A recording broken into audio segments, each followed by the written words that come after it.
Ever wondered if things can just be born evil? In this enlightened age of ours, concepts like good and evil are often painted as outmoded or archaic.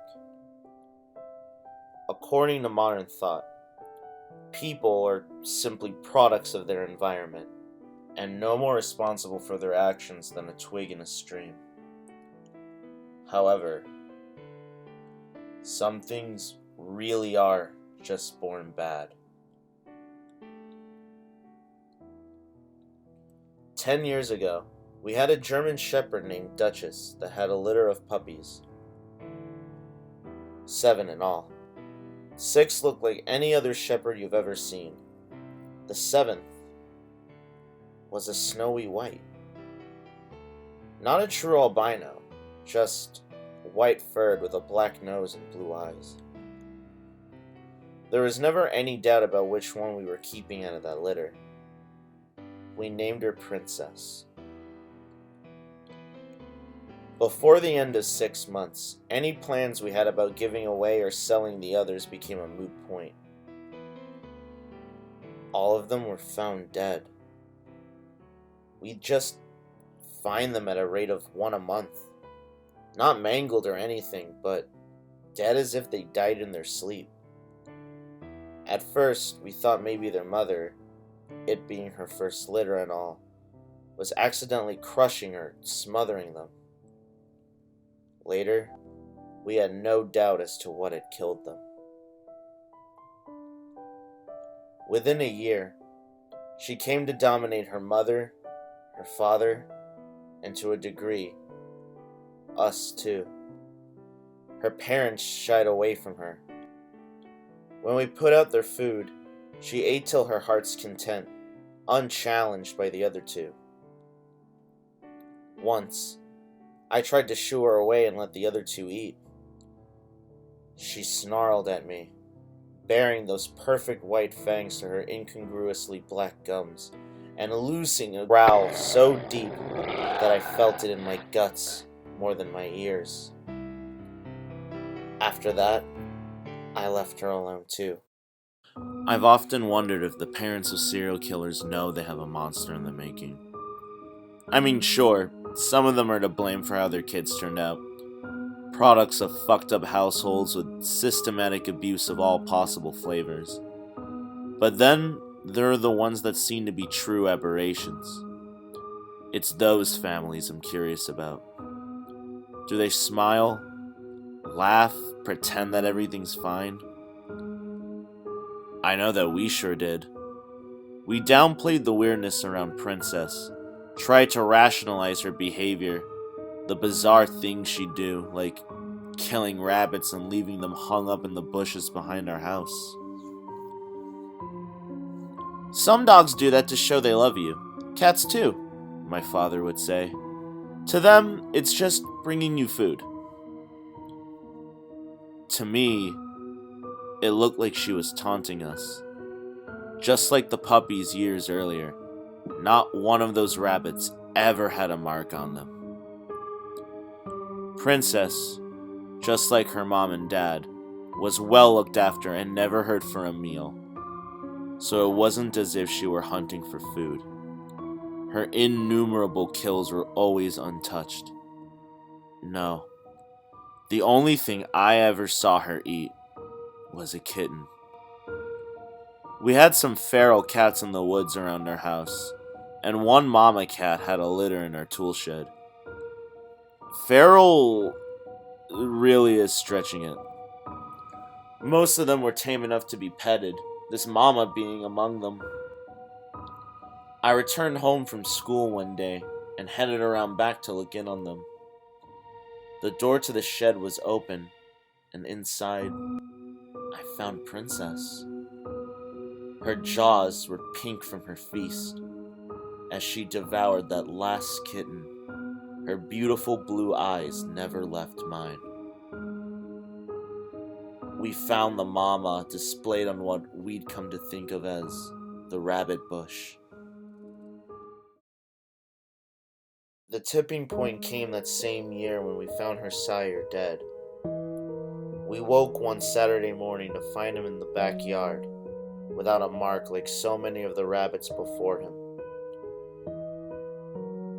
It was one of the only times I ever saw my dad cry. I don't blame him. He was the best dog we'd ever had, that we ever will have. That was when we also found out how she killed so cleanly. She strangled her prey like a jaguar. The fur at her father's neck was still wet with her saliva. We spent that morning burying that good old faithful dog. And then he sent me and my mom away on some pretense. No words were spoken, but we had no doubt about what he intended to do. Now, I'm sure that there are some of you reading this that will find the notion of putting an animal down to be abominable. And before you give me any bullshit about taking her to an animal shelter, or giving her to some other family, are those really the best options that we had? I can guarantee you, we can never do that and go to sleep with a clear conscience. As it turned out, we weren't getting any sleep that night regardless of our decision. We spent that afternoon at my uncle's house.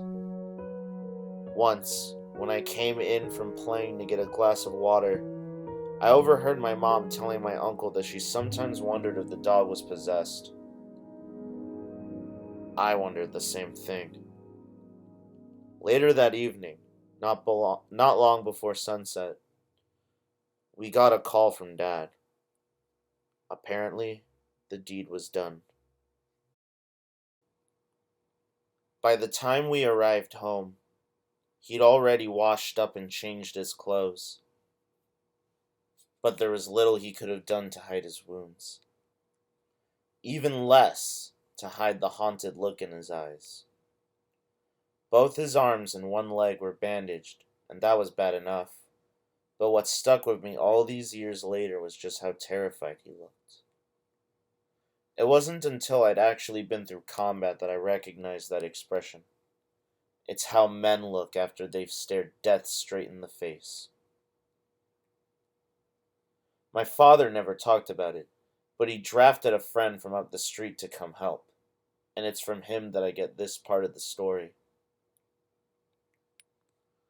Keep in mind, Princess was many things, bloodthirsty, and evil chief among them.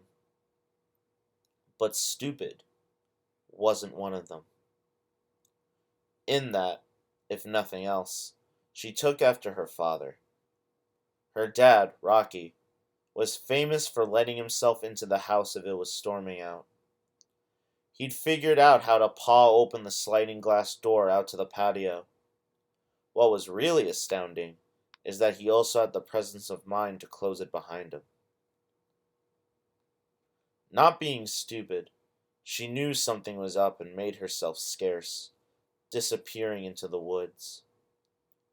Dad, not wanting to put this off, and being in full-on revenge mode, called his friend from down the road and filled him in.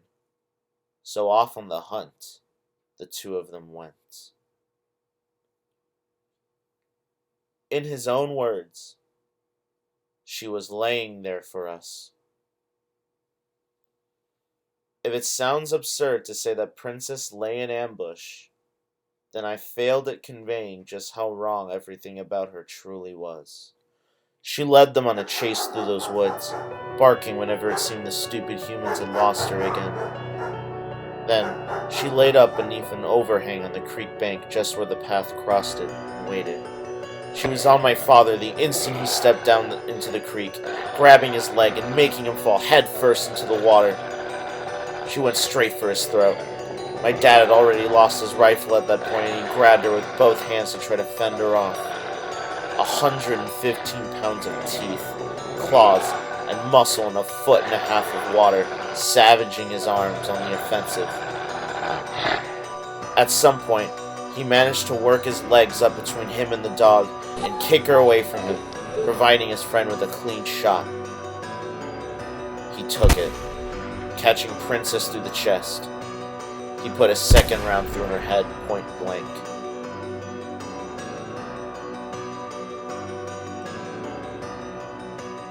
He then helped my dad back home into the emergency room, telling him he'd go back to see after Princess once they got home. "She can rot where she is," was all my dad had to say on that subject. After they got back from the hospital, our neighbor went back on his ATV to pick up Princess for burial. He was a dog lover like us, and it just didn't seem right to him to leave her there. If he'd spent as much time tiptoeing around as we had, he might have felt differently. "She just wasn't there," he said. "No blood trail, nothing." He also said that after he'd been there poking around for a few minutes, he noticed something else strange. No birds. It was dead quiet the way the woods sometimes got right before a bad storm blows in. Wisely, he got right the hell out of there. There was a storm coming, all right. That night, Duchess came pawing at the back door wanting in, something she'd never once done in all the time she'd been with us, and I had a dream. In it, I was playing football in the backyard with some buddies, and ran over to where a bad throw had landed near Rocky's grave. As I reached for it, Princess's head shoved up out of the ground to grab my hand. I woke up with a jolt, and was promptly scared out of roughly 10 more years of life by the silhouette of a German Shepherd in the hallway. It was Duchess, of course. She was sitting in the hallway, whining and wagging her tail nervously. She was looking back toward the front of the house. I walked over to her and placed my hand on her head and said, "What is it, girl?" That's when I heard it. The distinctive sound of claws on glass. Something was pawing at the patio door.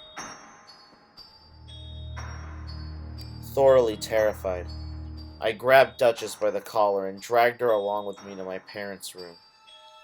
Shutting the door behind me, I was 14, terrified, but even in that terror, retreating to my parents' room wasn't just for the security of Mommy and Daddy. That's where the guns were. I woke them up and told them what I'd heard. "Oh, sweet Jesus," my mother said. Dad got up and locked the bedroom door and said, "Lock yourselves in the bathroom." I heard the patio door slide open. If any of the rest of us had any doubts about what had just come into the house, Duchess sure didn't. The only thing she'd ever feared in this world was her own puppy. A deep rumble of a growl vibrated in the floor beneath her bare feet, and Duchess's bladder let go as if on cue. Mine wasn't far from doing the same.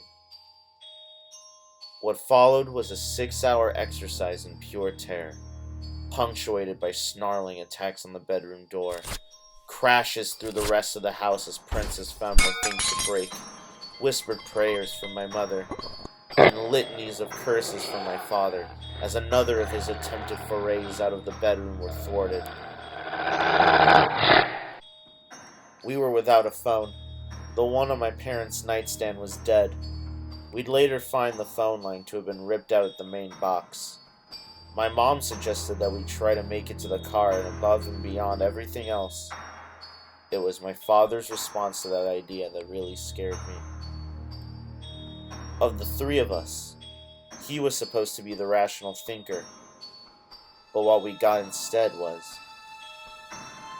"Honey, I think that's what it wants us to do."